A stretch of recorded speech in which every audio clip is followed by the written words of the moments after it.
Assalamu alaikum dear students. This is Zaid, lecturer in chemistry, Islamic College Peshawar.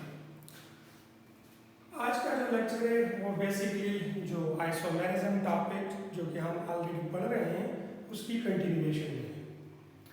Isomerism में चूंकि हम optical isomerism तक पहुंच गए थे, सो ऑप्टिकल आइसोमेरिज्म को डिस्कस करने से पहले हमें कुछ टर्म्स जो कि बहुत ज़रूरी हैं वो डिस्कस करना चाहिए। और वो कौन से? कायरल सेंटर एंड कायरलिटी, कि ये कायरल सेंटर क्या है, कायरलिटी क्या है और इसका ऑप्टिकल आइसोमेरिज्म और ऑप्टिकल एक्टिविटी के साथ क्या रिलेशनशिप है। सो पहले हम डिस्कस करेंगे chiral centre and chirality. So what is chiral centre? So chiral centre को स्टेरोजेनिक सेंटर भी कहा जाता है। कायरल सेंटर को हम डिफाइन करते हैं an atom in a molecule bonded to four different atoms or groups। किसी भी मॉलिक्यूल के अंदर एक ऐसा एटम जो 4 डिफरेंट एटम्स या ग्रुप्स के साथ अटैच हो या बॉन्डेड हो, या सेकंड पॉसिबिलिटी क्या है, और 3 डिफरेंट एटम्स और groups with a lone pair, या कोई भी ऐसा एटम मॉलिक्यूल के अंदर जो कि 3 डिफरेंट एटम्स और ग्रुप्स के साथ अटैच हो और एक उसके साथ लोन पेयर हो। तो इस तरह के एटम को हम क्या कहते हैं? कायरल एटम या कायरल सेंटर कहते हैं। सो यहाँ पर मतलब कायरल एटम या कायरल सेंटर की 2 पॉसिबिलिटीज हो सकती हैं, या तो वो 4 डिफरेंट एटम्स और ग्रुप्स के साथ अटैच होगा, या फिर 3 डिफरेंट एटम्स और ग्रुप्स के साथ अटैच होगा और एक उसके साथ लोन पेयर होगा। फॉर एग्जाम्पल यहाँ पर मैंने एक जनरलाइज मॉलिक्यूल ड्रा कर दिया है बोर्ड के ऊपर, जिसमें मैंने एक एटम शो किया हुआ है जिसको मैंने 4 डिफरेंट एटम्स के साथ अटैच कर दिया, ए बी सी डी, जो कि एक दूसरे से डिफरेंट है। सो इस मॉलिक्यूल के अंदर ये एटम एक्स क्या हो गया, ये जी कायरल हो गया। और कायरल एटम के ऊपर हम नॉर्मली स्टेरस का साइन लगाते हैं, ठीक है। फॉर एग्जाम्पल लाइक इस मॉलिक्यूल को अगर आप लोग देख लें ना, इसमें मैंने कार्बन जिसके साथ 4 डिफरेंट एटम्स लगा दिए, hydrogen, bromine, chlorine and fluorine. So ये कार्बन एटम इस मॉलिक्यूल के अंदर क्या हो गया? कायरल सेंटर हो गया, या कायरल एटम हो गया, या स्टेरोजेनिक सेंटर हो गया, ठीक है। अच्छा, अनदर पॉसिबिलिटी जो कि डिफिनेशन में भी है, लाइक एटम एक्स है, उसके साथ 3 डिफरेंट एटम्स अटैच हैं, ए बी सी, और एक उसके साथ लोन पेयर है। स्टिल ये एटम एक्स क्या कहलाया जाएगा? ये कायरल सेंटर कहलाया जाएगा। इसके ऊपर भी स्टेरस लगाया हुआ है जो कि आपको बता रहा है कि ये एक्स क्या है? कायरल है, जो कि कायरल एटम को रिप्रेजेंट करने के लिए ये सिंबल यूज किया जाता है। अब ऐसा कौन सा एटम हो सकता है? लाइक ये मैंने एक ऑर्गेनिक मॉलिक्यूल ड्रा किया हुआ है जो कि एमीन क्लास से बिलोंग करता है। इसमें अगर आप देखते हैं सो नाइट्रोजन के साथ एक हाइड्रोजन है, एक मिथाइल है और एक इथाइल है। सो मतलब 3 डिफरेंट एटम्स ग्रुप्स हो गए और एक उसके साथ लोन पेयर है। तो इस मॉलिक्यूल के अंदर ये जो नाइट्रोजन एटम है ये भी कायरल एटम या कायरल सेंटर हो गया। सो कायरल एटम या कायरल सेंटर क्या हुआ? किसी भी मॉलिक्यूल के अंदर ऐसा एटम जो 4 डिफरेंट एटम्स के साथ या ग्रुप्स के साथ अटैच हो, या 3 डिफरेंट एटम्स या ग्रुप्स के साथ बॉन्डेड हो और एक उसके साथ लोन पेयर भी हो, तो इस तरह के एटम को हम कायरल सेंटर या कायरल एटम कहते हैं, जो कि कोई भी एटम हो सकता है। अब हमारे बुक में नेक्स्ट टॉपिक जो दिया that is carbon based chiral centre. So मतलब नेम रिप्रेजेंट कर रहा है कि जब ये कायरल सेंटर कौन सा एटम हो जी? ये कायरल एटम कार्बन हो। सो मतलब कायरल कार्बन, इसको हम स्टेरोजेनिक कार्बन कहते हैं। सो अब कायरल कार्बन क्या है? सो वो कार्बन जो 4 डिफरेंट एटम्स और ग्रुप्स के साथ अटैच हो उसको हम कायरल कार्बन कहते हैं। सो हम इसको कैसे डिफाइन करेंगे? A carbon atom in a molecule bonded to 4 different atoms or groups is called chiral carbon या स्टेरोजेनिक कार्बन या इवन asymmetric कार्बन भी इसको कहा जाता है। फॉर एग्जाम्पल मैंने फिलहाल 2 एग्जाम्पल दे दिए आपको, 2 मॉलिक्यूल्स, लाइक ए मॉलिक्यूल जिसको हम कॉमन सिस्टम में लैक्टिक एसिड कहते हैं, यूपीएससी में इसको 2 हाइड्रोक्सी प्रोपेनोइक एसिड आता है, जो कि हम नॉमेनक्लेचर में ऑलरेडी पढ़ चुके हैं। इसको 2 हाइड्रोक्सी क्योंकि ये कार्बन 1 है, ये कार्बन 2 है, ये कार्बन 3 है, तो 2 पर हाइड्रोक्सी है।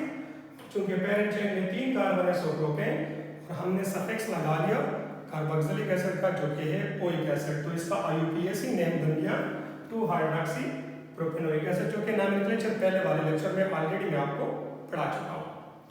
अब इस मॉलिक्यूल में इन टोटल 3 कार्बन है। अब हमने देखना ये है कि इसमें से कौन सा कार्बन कायरल होगा। सो ये वाला कार्बन जो कि अगर आप देख लेते हैं तो 3 इसके साथ हाइड्रोजन एटम्स है जो कि आइडेंटिकल है। सो अंडरस्टूड है, जब 3 एटम्स आइडेंटिकल हो गए तो फिर तो कायरल नहीं हो सकता, क्योंकि कायरल कार्बन के लिए 4 डिफरेंट एटम्स और ग्रुप्स का होना जरूरी है। तो अगर 2 भी आइडेंटिकल हो गए तो फिर वो कायरल नहीं हो सकता। सो ये कार्बन कायरल नहीं है। सिमिलरली इस कार्बन के साथ 2 ऑक्सीजन है, तो ये भी बस कायरल नहीं हो सकता, और ये टेट्राहेड्रल भी नहीं है क्योंकि ये कार्बन sp2 होता है। खैर, इस कार्बन को अगर हम देख लें जिसके ऊपर मैंने ये सैंपल लगाया हुआ है, ये कायरल है। क्यों कायरल है? सो अगर हम इसको गौर से देख लें, इसके साथ एक हाइड्रोक्सिल यानी OH ग्रुप अटैच है, एक इसके साथ कार्बोक्सिल ग्रुप अटैच है, दोनों मुख्तलिफ है एक दूसरे से, एक हाइड्रोजन एटम है, ये भी उनसे मुख्तलिफ है, और एक मिथाइल ग्रुप है, ये भी मुख्तलिफ है। सो अगर हम देख लें, ये carbon basically 4 different atoms and groups के साथ अटैच है, जिसकी वजह से ये कायरल कार्बन हो गया। सो लैक्टिक एसिड में ये वाला कार्बन जो कि सेकंड कार्बन होता है, ये बेसिकली कायरल कार्बन होता है। ठीक है जी। एक और एग्जांपल भी बिल्कुल इसी तरह से मैंने यहाँ पे दिया हुआ है। एक और ऑर्गेनिक मॉलिक्यूल है जिसको हम कॉमन सिस्टम में तो सेकेंडरी ब्यूटाइल ब्रोमाइड कहते हैं, IUPAC में इसको 2 ब्रोमो ब्यूटेन कहते हैं।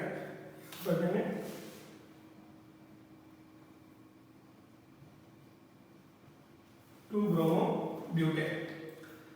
अगर आप इस मॉलिक्यूल को देखते हैं तो चले इसमें 4 कार्बन हमें नजर आ रहे हैं। हम इसमें ये फाइंड करना चाह रहे हैं कि कितने कार्बन इसमें से कायरल हैं। तो चलिए हम इस साइड से शुरू कर लेते हैं। CH3 वाला कार्बन, आया ये कायरल है? सो नहीं जी, ये कायरल नहीं, क्योंकि इसके साथ 3 आइडेंटिकल हाइड्रोजन एटम्स हैं। CH2 ये भी कायरल नहीं है, क्योंकि 2 आइडेंटिकल हाइड्रोजन एटम्स हैं। ये CH3 ये भी कायरल नहीं उसी तरह से। बट ये वाला कार्बन जिसके साथ ब्रोमीन अटैच है, ये कायरल है। ये कैसे कायरल है? अगर हम देख लें, इसके साथ एक मिथाइल ग्रुप अटैच है, एक ब्रोमीन अटैच है, एक हाइड्रोजन एटम अटैच है, और एक इथाइल ग्रुप अटैच है। तो ये 4 डिफरेंट एटम्स और ग्रुप्स हो गए, जिसकी वजह से ये कार्बन हमारे पास कायरल कार्बन हो गया। सो 2 ब्रोमो ब्यूटेन में भी हमारे पास एक कायरल कार्बन मौजूद होता है। अब अगर ईटा में क्वेश्चन आ जाए कि आपको कोई मॉलिक्यूल दिया जाए और आपसे पूछा जाए कि इसमें कितने टोटल कायरल सेंटर्स मौजूद हैं, तो कायरल सेंटर की बात होगी तो फिर जरूरी नहीं कि वो कार्बन हो, वो कोई और एटम लगा, नाइट्रोजन, फास्फोरस वगैरह भी हो सकता है। सो हम जैसे हमने यहाँ पर ऑलरेडी डिस्कस कर लिया, इस बेस पर कायरल सेंटर को उसमें से फाइंड आउट करेंगे कि आया इसमें से कितने ऐसे एटम्स हैं जो 4 डिफरेंट एटम्स और ग्रुप्स और 3 डिफरेंट एटम्स और ग्रुप्स के साथ अटैच हो और एक लोन भी हो। लाइक ये ईटा में क्वेश्चन आया था प्रीवियसली मेडिकल 2017 में। इसमें क्वेश्चन था कि the number of chiral centres in 5 bromo 3 chloro hexane 2 ओल। ये एक ऑर्गेनिक कंपाउंड है जिसका IUPAC नेम हमें गिवन है। तो सबसे पहला हम ये ऑप्शन गिवन है, ऑप्शन ए 1 कायरल कार्बन या chiral centre, option B 3, option C 2, option D 5।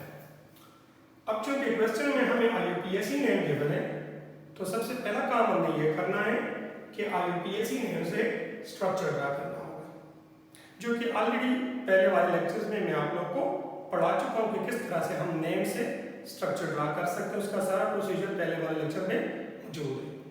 सो उन्हीं को फॉलो करके मैंने इस मॉलिक्यूल का जो स्ट्रक्चर है वो यहाँ पर ड्रा कर लिया फ्रॉम IUPAC नेम। ये स्ट्रक्चर मेरे पास आ गया। सो इसमें से ये टोटल 6 कार्बन है, इसमें से 2 पर ओल है यानी मतलब हाइड्रोक्सिल ग्रुप है, 3 पर क्लोरीन सब्स्टिट्यूशन है, और 1 2 3 4 5 पर ब्रोमीन सब्स्टिट्यूशन है यानी ब्रोमो ग्रुप अटैच। इसमें से कायरल सेंटर ढूंढना है। सो पहले कार्बन को छोड़कर अदर एटम, क्योंकि क्वेश्चन में कायरल सेंटर कहा है, क्योंकि जरूरी नहीं कि कार्बन ही हो, कोई और एटम भी हो सकता है। तो चलिए हम जरा पहले कार्बन के अलावा किसी और, हाइड्रोजन तो कभी भी नहीं हो सकता, ब्रोमीन और क्लोरीन मोनोवैलेंट है तो ये भी तो नहीं हो सकता। ऑक्सीजन, यहाँ पर एक हाइड्रोजन एक कार्बन और दो उसके साथ लोन पेयर हैं, तो ये भी कायरल नहीं है।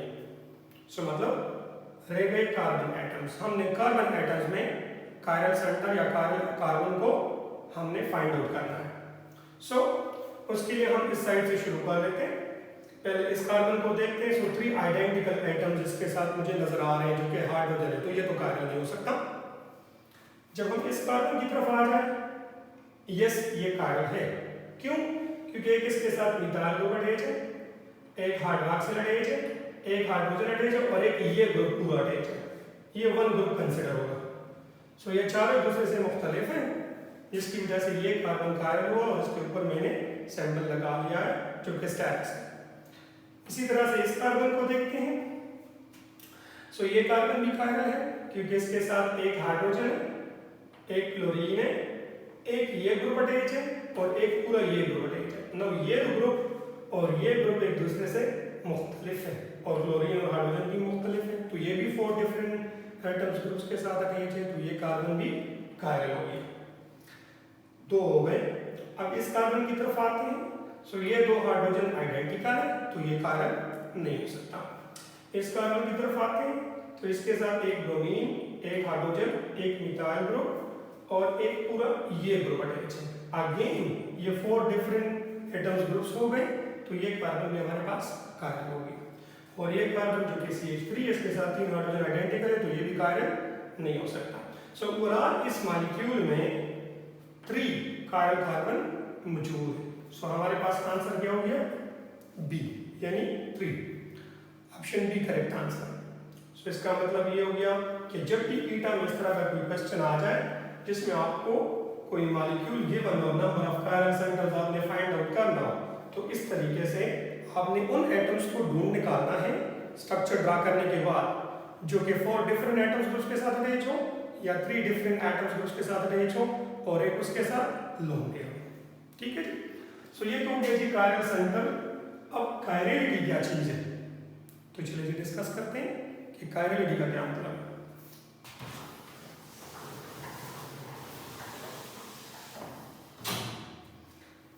अच्छा, कायरलिटी, जो कि वर्ड कायरलिटी है, ये बेसिकली ग्रीक वर्ड कायर मींस हैंड से लिया गया है, यानी कार हैंड को कहता है। अब हैंड के साथ इसका क्या लिंक है ये भी हम डिस्कस करेंगे। इस वजह से कायरलिटी को प्रॉपर्टी ऑफ हैंडेडनेस भी कहते हैं। सो चलिए जी डिस्कस करते हैं। फर्स्ट ऑफ ऑल कायरलिटी क्या है। देखिए कायरल सेंटर इंडिविजुअल एटम को कहते हैं, लेकिन कायरलिटी या कायरल मॉलिक्यूल ये मॉलिक्यूल की ओवरऑल प्रॉपर्टी है। सो कायरलिटी को हम कैसे डिफाइन करेंगे? If a molecule is non superimposable on its mirror image, the molecule is said to be chiral and this property is chirality. अगर एक मॉलिक्यूल है, उसको मैंने मिरर के सामने पकड़ लिया और मिरर के अंदर उसका इमेज बन गया। अगर ये मॉलिक्यूल अपने मिरर इमेज के ऊपर सुपरइम्पोज नहीं हो रहा, तो इसका मतलब है कि ये मॉलिक्यूल कायरल हुआ और इसकी ये प्रॉपर्टी कायरलिटी हुई। सो कायरलिटी मॉलिक्यूल की ओवरऑल प्रॉपर्टी है। ठीक है। अच्छा, एग्जाम्पल यहाँ पर दिया हुआ उसको डिस्कस करेंगे। उससे पहले 2 पॉइंट्स मैंने डिस्कस किए यहाँ पर लिखे हुए। Chiral molecules are asymmetric. जब भी कोई मॉलिक्यूल कायरल होगा, यानी अपने मिरर इमेज के ऊपर सुपरइम्पोज नहीं होगा, उस मॉलिक्यूल के अंदर कभी भी प्लेन ऑफ सिमेट्री नहीं आएगा, वो एसिमेट्रिक होगा। और जो मॉलिक्यूल अपने मिरर इमेज के ऊपर सुपरइम्पोज हो जाता है उसको हम ए कायरल मॉलिक्यूल कहते हैं। और ए कायरल मॉलिक्यूल हमेशा अपने मिरर इमेज के ऊपर सुपरइम्पोज हो जाएगा और वो उसमें प्लेन ऑफ सिमेट्री भी मौजूद होगी। अच्छा, chiral molecules are optically active. इसका क्या मतलब है? मतलब they can rotate plane polarised light, वो प्लेन पोलराइज्ड लाइट को रोटेट कर सकते हैं। इस प्रॉपर्टी को ऑप्टिकल एक्टिविटी कहते हैं, जो कि हम नेक्स्ट लेक्चर में मैं आपको एक्सप्लेन करूंगा। जबकि एक कायरल मॉलिक्यूल वो ऑप्टिकली इनएक्टिव होते हैं, वो लाइट को रोटेट नहीं कर सकते। चलिए एक एग्जांपल डिस्कस करते हैं। लैक्टिक एसिड, जो कि मैं आप लोगों को कुछ देर पहले मैंने एक्सप्लेन कर दिया कि इसमें ये कार्बन कायल है। अब लेट हम एज्यूम कर लेते हैं कि ये लैक्टिक एसिड है और उसमें मैंने मिरर रख दिया और ये इसका मिरर इमेज बन गया, जो कि एक्जैक्टली देख लिए इसका मिरर इमेज बन गया। देखिए कार्बोक्सिल OH के सामने है हाइड्रोजन और मिथाइल। तो ये दरमियान में लेट मैंने ये डॉटेड लाइन आपको शो कर रहा है कि ये मिरर है, तो ये इसका एक दूसरे के मिरर इमेजेस है। अब देखते हैं कि ये मॉलिक्यूल अपने मिरर इमेज के ऊपर सुपर इम्पोज हो रहा है कि नहीं हो रहा। तो लेट मैं इसको उठाकर इसके ऊपर प्लेस कर देता हूँ। सो OH एग्जैक्टली OH के ऊपर आ जाएगा, कार्बन कार्बन के ऊपर आ जाएगा, H के ऊपर आ जाएगा, बट कार्बोक्सिल ग्रुप CH3 के ऊपर आ जाएगा और CH3 कार्बोक्सिल ग्रुप के ऊपर आ जाएगा। इट मींस कि ये दो ग्रुप सुपर इम्पोज नहीं हो रहे। सो ओवरऑल ये मॉलिक्यूल अपने मिरर इमेज के ऊपर सुपर इम्पोज नहीं हो रहा। सो ये मॉलिक्यूल क्या है? कायल। अब चलिए हम देखते हैं कि शायद अगर इस मॉलिक्यूल को मैं रोटेट कर दूं और फिर ये अपने मिरर इमेज के ऊपर सुपर इम्पोज हो जाए। तो चलिए मैंने इसको रोटेट कर दिया 180 डिग्री से, यानी इस मिरर इमेज। तो जब मैंने इसको 180 डिग्री से रोटेट कर दिया तो OH नीचे आ गया, H ऊपर चला गया,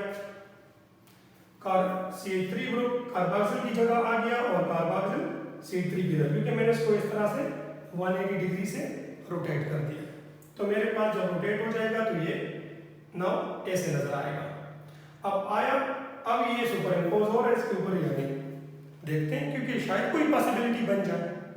तो जब मैंने इसको उठाकर यहाँ पर रख दिया तो CH3 के ऊपर आ गया, कार्बोक्सिल के ऊपर आ जाएगा, लेकिन हाइड्रोक्सिल हाइड्रोजन के ऊपर सुपर इम्पोज हो जाएगा और हाइड्रोजन हाइड्रोक्सिल के ऊपर। अगेन दो ग्रुप सुपर इम्पोज हो रहे हैं, लेकिन दो ग्रुप सुपर इम्पोज नहीं हो रहे।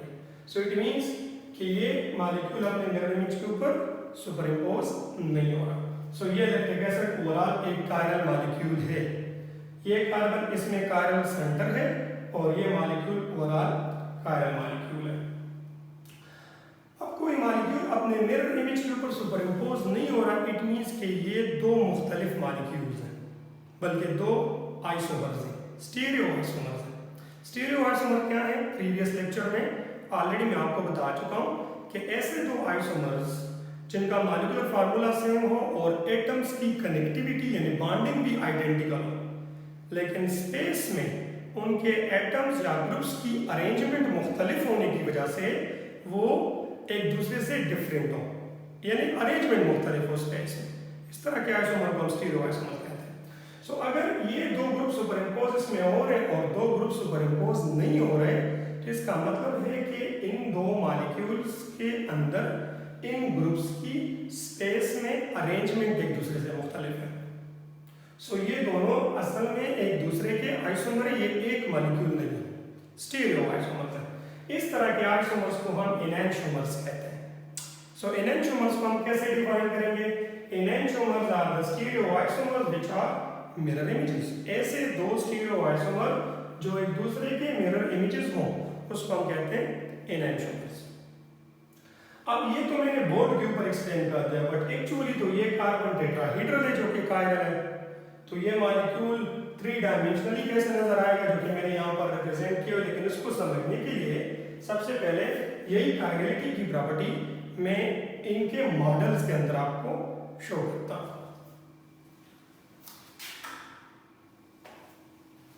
सो लेट आप इस मॉलिक्यूलर मॉडल को देख लें। इसमें ये लेट ब्लैक जो बॉल ये कार्बन एटम को रिप्रेजेंट कर रहा है, हम ऐसे कंसिडर कर लेंगे। हाइड्रोजन वाइट बॉल हो गया, इस तरह से ये कार्बोक्सिल ग्रुप हो गया, ये हाइड्रोक्सिल हो गया और ये मिथाइल हो गया। सो मतलब ये लैक्टिक एसिड में कार्बन और इसके साथ 4 डिफरेंट एटम्स और ग्रुप्स हो गए। अब मैंने इसको मिरर के सामने पकड़ लिया, लेट यहाँ पर मिरर है, तो इसका जो मिरर इमेज है वो मेरे पास इस तरह से बन गया। देखिए ये बिल्कुल मिरर इमेजेस है, लाइक रेड रेड के सामने है, ब्लू ब्लू के सामने, ग्रीन ग्रीन के सामने। सो ये एक दूसरे के मिरर इमेजेस है। आया ये मिरर इमेजेस सुपर इम्पोज हो रहे हैं, तो चले मैं इसको सुपर इम्पोज कर देता हूँ। देखिए ये टेट्राहीड्रल है और ये भी टेट्राहीड्रल है। जब मैंने इसको सुपर इम्पोज कर लिया तो वाइट वाइट के ऊपर आ गया, रेड रेड के ऊपर आ गया, ब्लू के ऊपर ग्रीन और ग्रीन के ऊपर ब्लू। सो 2 ग्रुप सुपर इम्पोज हो गए जो जबकि दो ग्रुप सुपर इम्पोज नहीं हुए, तो ये non super imposable mirror images हैं। मतलब ये एक दूसरे के एनेंटियोमर्स हैं, मतलब ये दोनों एक जैसे मॉलिक्यूल नहीं है, ये दो आइसोमर है, क्योंकि इन ग्रुप्स की अरेंजमेंट दोनों में एक दूसरे से मुख्तलिफ है और वो मुख्तलिफ होने की वजह से एक दूसरे के ऊपर सुपर इम्पोज नहीं हो पा रहे। चलिए मैं इसको रोटेट कर देता हूँ और फिर देखता हूँ कि आया इसके बाद अगर कोई पॉसिबिलिटी बन जाए इसको सुपर इम्पोज करने की। तो अगेन अगर मैंने रोटेट कर दिया इसको, सो लाइक नाउ अब आप लोग देख रहे हैं वाइट वाइट के ऊपर आ गया, ब्लू ब्लू के ऊपर, लेकिन ग्रीन के ऊपर रेड, रेड के ऊपर ग्रीन। सो दो ग्रुप सुपर इम्पोज होंगे, दो नहीं होंगे। सो ये दो असल में दो स्टीरियोआइसोमर है, दो एनेंटियोमर्स है, ये दो मॉलिक्यूल। सो ये भी कायरल है और ये भी कायरल है, ये भी ऑप्टिकली एक्टिव होगा, ये भी ऑप्टिकली एक्टिव होगा। दूसरी जो बात यहाँ पर डिस्कस की हुई है वो ये किया हुआ है कि कायरल मॉलिक्यूल्स आर एसिमेट्रिक। तो चलिए देखते हैं कि वाकई ये एसिमेट्रिक है। यस, क्योंकि इसमें ऐसा कोई भी प्लेन नहीं होगा जिससे हम इसको टू इक्वल हाफ्स में डिवाइड कर सकें जो एक दूसरे के मिरर इमेजेस हों। क्योंकि सिमेट्रिक का मतलब है यानी किसी भी मॉलिक्यूल में प्लेन ऑफ सिमेट्री मौजूद है। ये प्लेन ऑफ सिमेट्री क्या होता है? ये हम एक ऐसे इमेजिनरी प्लेन को कहते हैं कि जिस पर जब हम किसी मॉलिक्यूल को या किसी ऑब्जेक्ट को डिवाइड कर लें टू इक्वल हाफ्स में और वो दोनों हाफ्स एक दूसरे के मिरर इमेजेस हों, तो उस प्लेन को हम प्लेन ऑफ सिमेट्री कहते हैं। सो लाइक मैं इस मॉलिक्यूल को ऐसे डिवाइड कर देता हूँ, तो देखिए एक साइड पर ग्रीन रह जाएगा, एक साइड पर रेड, तो ये इक्वल हाफ में डिवाइड नहीं हुआ, तो ये प्लेन ऑफ सिमेट्री नहीं है। चले मैं इसको ऐसे डिवाइड कर देता हूँ, तो एक साइड पर ब्लू आ गया, एक साइड पर व्हाइट आ गया, अगेन ये टू इक्वल हाफ में डिवाइड नहीं हुआ, तो इसमें प्लेन ऑफ सिमेट्री मौजूद नहीं है। तो कायरल मॉलिक्यूल में कभी भी प्लेन ऑफ सिमेट्री मौजूद नहीं होगा। बट लेट अगर मैं इसके साथ दो एटम्स आइडेंटिकल कर दूँ, तो अब ये कार्बन कायरल नहीं है, जिसकी वजह से अब ये मॉलिक्यूल भी ओवरऑल कायरल नहीं है, क्योंकि अब इसमें प्लेन ऑफ सिमेट्री आ गया। और जो मॉलिक्यूल कायरल नहीं हो तो उसको हम एक कायरल कहते हैं। प्लेन ऑफ सिमेट्री कैसे आ गया?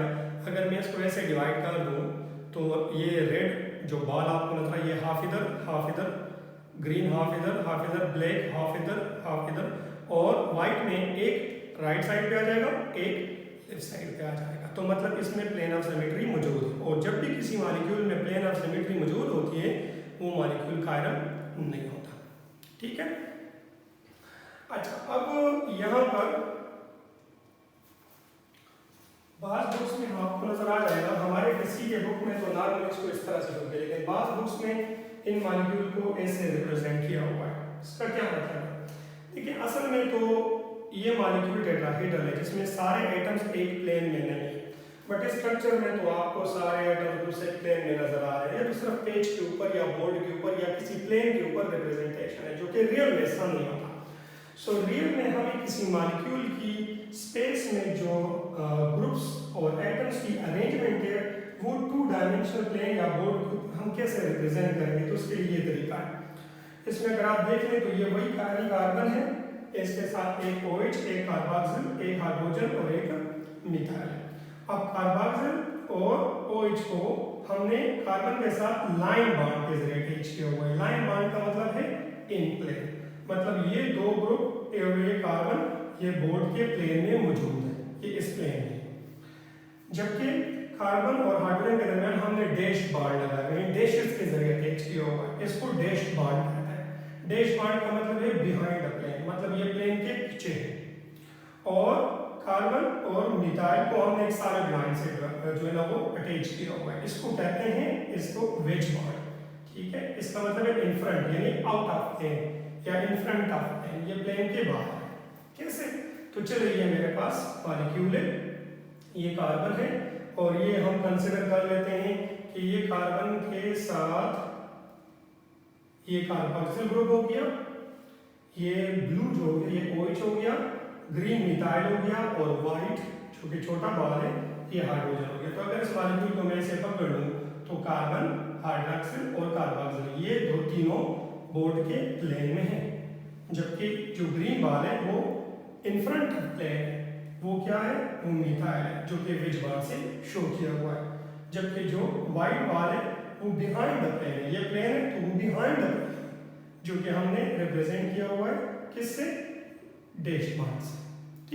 सो ये बेसिकली किसी भी मॉलिक्यूल को 3 डायमेंशनली रिप्रेजेंट करना होता है किसी 2 डायमेंशनल प्लेन या जो कि पेज हो गया या बोर्ड के ऊपर, तो हम इसको इस तरह से रिप्रेजेंट करते हैं। सो अगर किसी बुक में आपको कोई मॉलिक्यूल इस तरह से नजर आ जाए तो लाइन बॉन्ड का मतलब है कि ये एटम्स ग्रुप्स प्लेन में है, वेज बॉन्ड का मतलब है कि ये आउट ऑफ प्लेन है, इन फ्रंट ऑफ प्लेन है, और डैश बॉन्ड का मतलब है कि ये बिहाइंड प्लेन है। अच्छा जी, ये तो हो गया जी कायरल मॉलिक्यूल और कायरलिटी। बट यहाँ पर आप लोगों के माइंड में एक क्वेश्चन आ रहा होगा कि क्या सिर्फ और सिर्फ हमारे पास वो मॉलिक्यूल्स कायरल होते हैं जिनमें कायरल सेंटर मौजूद हो? एंड सेकंड क्वेश्चन आपके माइंड में ये आएगा कि क्या ऐसे भी मतलब मॉलिक्यूल्स हैं जिनमें कायरल सेंटर तो हो लेकिन कायरल नहीं हो? तो इन 2 क्वेश्चंस का जो आंसर है वो भी हम डिस्कस करेंगे इसके बाद वीडियो में, जो कि अभी आप लोगों को बाद में अपलोड हो जाएंगे। अल्लाह हाफ़िज़।